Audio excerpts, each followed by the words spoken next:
March மாதம் 24ஆம் தேதி குருத்தோலை ஞாயிறு வெற்றியின் பவனி.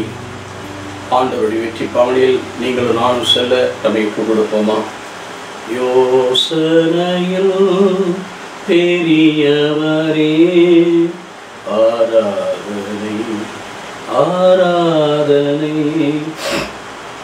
செயல்களிலே வல்லவரே ஆராதனை ஆராதனை.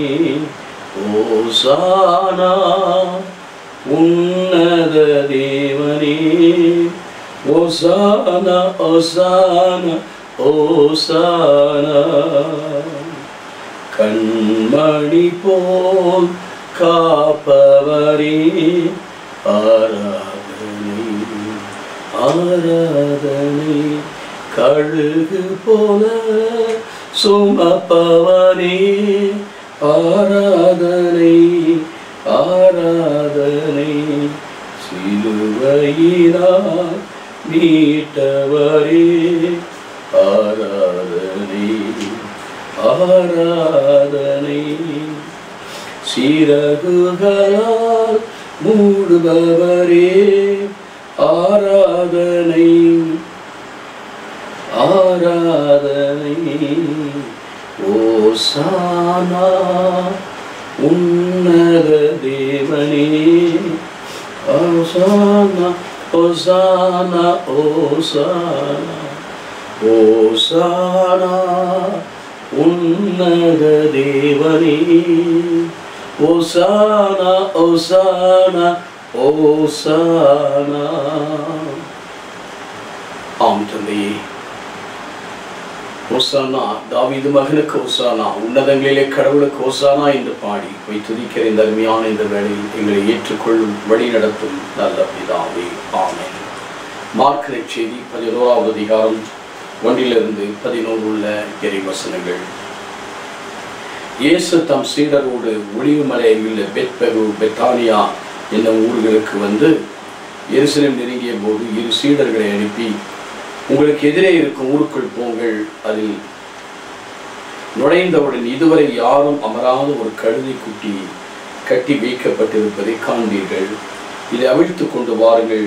யாராவது உங்களிடம் ஏன் இப்படி செய்கிறீர்கள் என்று கேட்டால், இது ஆண்டவருக்கு தேவை, அதை அவர் உடனே திருப்பி இங்கே அனுப்பி விடுவார் என சொல்லுங்கள் என்றார். அவர்கள் சென்று ஒரு வீட்டு வாயிலுக்கு வெளியே தெருவில் ஒரு கழுதை குட்டி கட்டியிருப்பதை கண்டு அதை விழித்து கொண்டிருக்கையில் அங்கே நின்று கொண்டிருந்த சிலர் அவர்களிடம், என்ன செய்கிறீர்கள், கழுதை குட்டியை வைக்கிறீர்கள் என்று கேட்டனர். அவர்கள் இயேசு தங்கள் கூறிப்படி சொல்ல அங்கு நின்றவர்கள் போகவிட்டனர். பிறகு அக்கழுதை குட்டி இயேசுவிடம் கொண்டு வந்து அதன் மேல் தங்கள் மேலாடைகளை போட அவர் மீது அமர்ந்தார். பலர் தங்கள் மேலாடைகளும் வேறு சிலர் வயல்வெளிகளில் வெட்டிய இழைத்தலைகளையும் வழியில் பரப்பினர்.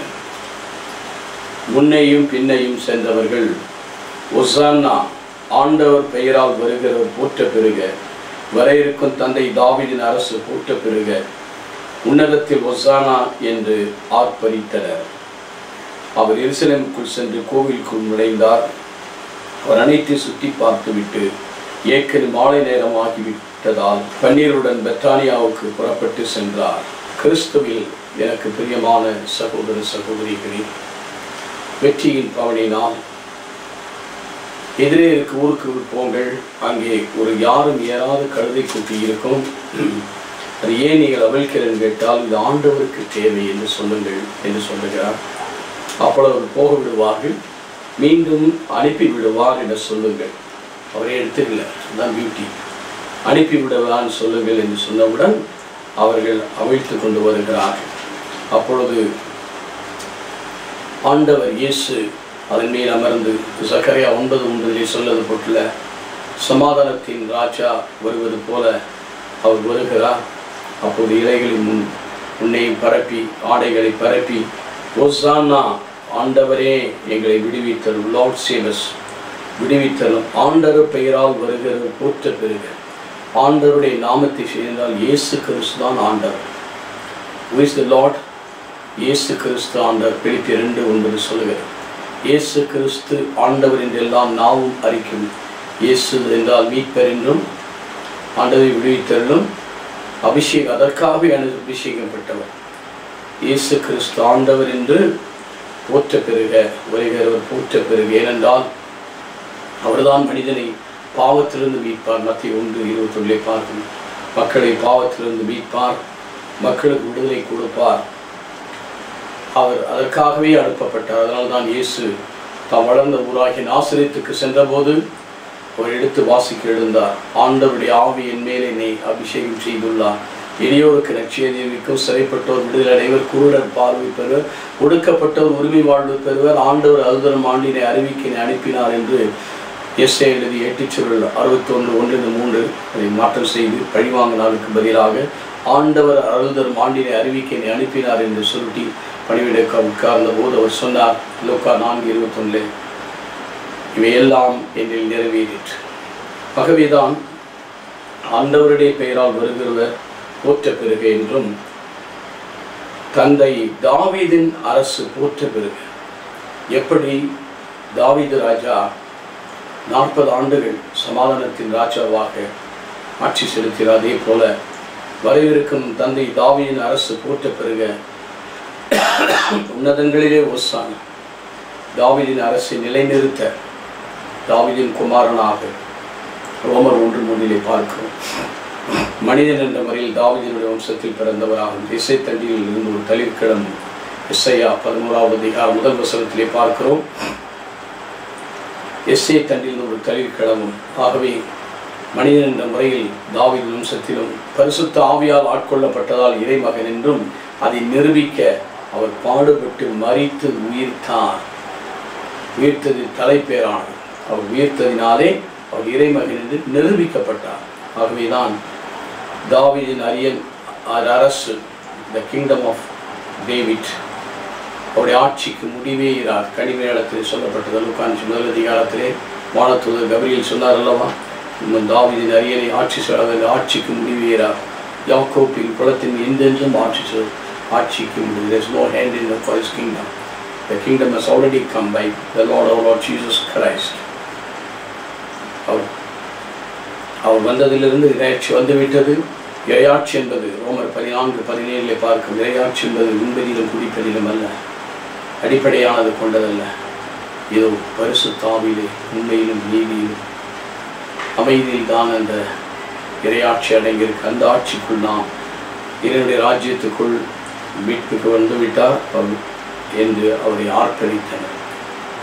அந்த நிலையில் அவருடைய மனதெல்லாம் அவரை நோக்கி இருந்தது. அதனால் அவர் என்ன எருசலேமுக்குள் சென்று விட்டார். ஆலயத்துக்குள் செல்லுகிறார். அனைத்தையும் சுற்றி பார்த்து விட்டு ஏற்கனவே மாலை நேரமாகிவிட்டதால் இட்ஸ் ஆல்ரெடி பிகம் டார்க். ஏனென்றால் தன்னுடைய நேரம் கெட்செமனே தோட்டத்தில் கூட என்ன சொல்வார், இது இருள் ஆட்சி செலுத்த நேரம்.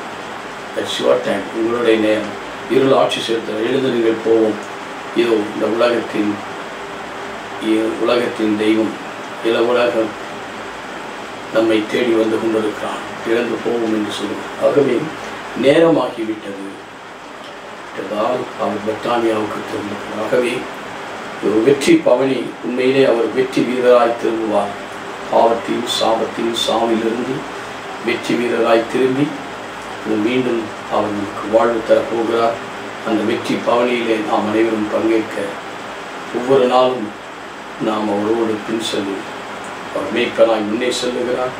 இதோ அவருடைய ஆடுகளாய் நாம் பின்னே செல்வோம். பசும்புல் மேய்ச்சலிலும் அமர்ந்த தண்ணீர் தாகத்தை தெளிச்சு எதிரிகளுக்கு முன்னால் விருந்தொன்றை ஆயத்தப்படுத்துகிறார். அருளும் உண்மையும் நிறைந்து நம் வாழ்க்கையில் செயல்படுத்த விரும்புகிறார். ஆகவே இந்த வெற்றி வாழ்க்கை ஒவ்வொருவருக்கும் யார் வெற்றி அவருடைய வார்த்தை அல்லும் பகலும் தியானிக்கும். திருப்பாடல் 1:3 சொல்லுகிறது. அது மட்டுமல்ல, 1 யோவான் கடிதம் 5:5 உலகத்தை வெல்கிறவன் யார்? இயேசு கிறிஸ்து ஆண்டவர் என்று விசுவசிக்கிறவனே. அவருடைய அன்பினால் நாம் வெற்றிக்கு மேல் ரோமர் 8:37 பார்க்கிறோம். வெற்றிக்கு மேல் வெற்றி அடை. இந்த நாளிலும் அந்த வெற்றியின் பவனிலே அவர் பங்கேற்று சென்று விட்டு ஆரம்பித்து விட்டார். நாமும் அந்த வெற்றி பவனியிலே செல்ல நாம் அழைக்கப்படுகிறோம். நாமும் ஆண்டவருடைய குரலை கேட்டு அவர் பின்னே செல்வோமா? நேற்று மீண்டும் என்று மாறாத எங்கள் நல்ல ஆண்டவரை போதுமான கிருபைகளை வாழி வழங்குகிறீர். தொடர்ந்து எங்களை ஆசீர்வதியும், பரிசுத்தமாக்கும், பலப்படுத்தும். இயேசு கிறிஸ்துவின் நாமம் பிதா சுதன் பரிசுத்த ஆவியானவரே ஆசீர்வதிப்பாராக. ஆமென்.